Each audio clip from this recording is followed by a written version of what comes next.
बहुत दिन तलर घटनाटी। गोटे देश रे जड़े राजा थिले। से खूब मजालिया थिले। माघ मास समय होइथे। लोके शीत जोगु बहुत कष्ट रे थांती। ठीक यही समय रे राजांक मन रे एक मजालिया बुद्धि जुटिला। से संगे संगे घोषणा कले जे जी शीत राति रे पहाड़ पाखरे थिबा झरणा पानी रे बेक जाए बुड़ी रातिटीए कटाई देब ताकू राज्यर अधे संपत्ति दिया जीवो। समस्ते राजांक कथा शुणिले। एही कष्टसाध्य काम करने केही हेले भी साहस कले नहीं। शेष रे जड़े गरीब लोकटी यह करने को बाहरिले। लोकटी बहुत कष्ट रे चलु थाए। घरे स्त्री और 3टी पिलांक सह दुखरे थाए। गरीब लोकटी भाविला एमिति हैरान हेबा अपेक्षा राजांक एही कामटी चेष्टा करिबा आउरी भल। प्रबल शीतरे से राति सारा जाई राजांक कथा अनुसार सुनसान पहाड़ पाखरे थिबा झरणा पानी रे बुड़ी रही राति बिताइले। एथिरे प्राण जीवा कथा किंतु से सही शीत दाउरु बंचीगला। सकाळ हेला गरीब लोकटी जाई राजांक पाखरे पहुंची तांकु प्रणाम जणाइला। कहला महाराज मु काली रातिटा झरणा पानी रे बुड़ी रही राति कटाई आसीछि। राजा आश्चर्य होई पचारिले तुमे राति रे कौन सब देखिल? गरीब लोकटी कहला मते चारियाड अंधार देखा जाउथाय। अल्प दूर रे थिबा मंदिर रे दीपटीए मिंजी मिंजी होई जळु थाए। केवल तारी आलुओ मोरी आखिरे पड़िथिला। राजा कहिले मु परा जाने सेई दीप आलुओ जोगु तुमे गरम अनुभव कल। सेति पई शीत राति रे ठंडा पवन बही तुमर किछि क्षति करि पारला नाही। जदि से दीपटी नथांदा तेबे तुमे केबे हेले भी ए कष्टसाध्य काम करि पारि नथांत।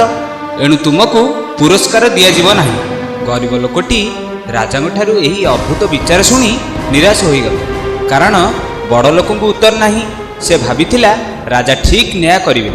राजांकर भयरे केही भी ताहा सपक्षरे किछि कहिले नाही। लोकटी मन दुखरे अन्य देशर राजांक पाखକୁ गला। तांकु सबु कथा कहिला किंतु केही हेले भी से गरीब लोकर कथा शुणिले नाही। एणु से निरुपाय होई रहिला। शेषरे गोटिए देशर राजकुमार से गरीब लोकटीर कथा शुणिले। ताकु न्याय देबा पई प्रतिश्रुति भी देले। बिचारा गरीब लोकटी टिके भरोसा पाइला। एबे राजकुमार एथिपाई एक कौशल कले। से सेई मजालिया राजांकु गोटिए भोजी रे निमंत्रण कले। राजकुमारଙ୍କ आदेश रे स्वागत लगी सुंदर सुंदर व्यवस्था मान करा जाई थाए।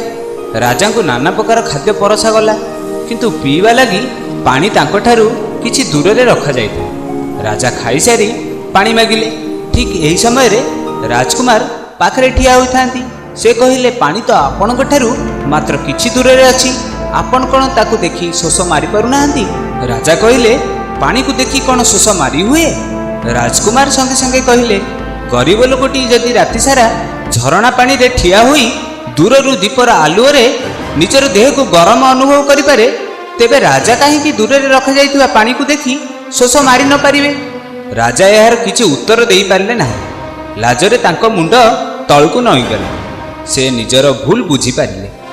राजा सेही गरीब लोकटी को डाकी ताकू अधा राज्य दान कले। गरीब लोकटी एथर आनंदर सह न्याय पाई संतुष्ट हैला। पिला माने कहा संगरे एभली थट्टा मजा करिबा उचित नुह। जेउथिरे तुमको लाजरे मुंड तळकु नईबाकू पड़िबो। एकथा सबुबेले मन रखिबो।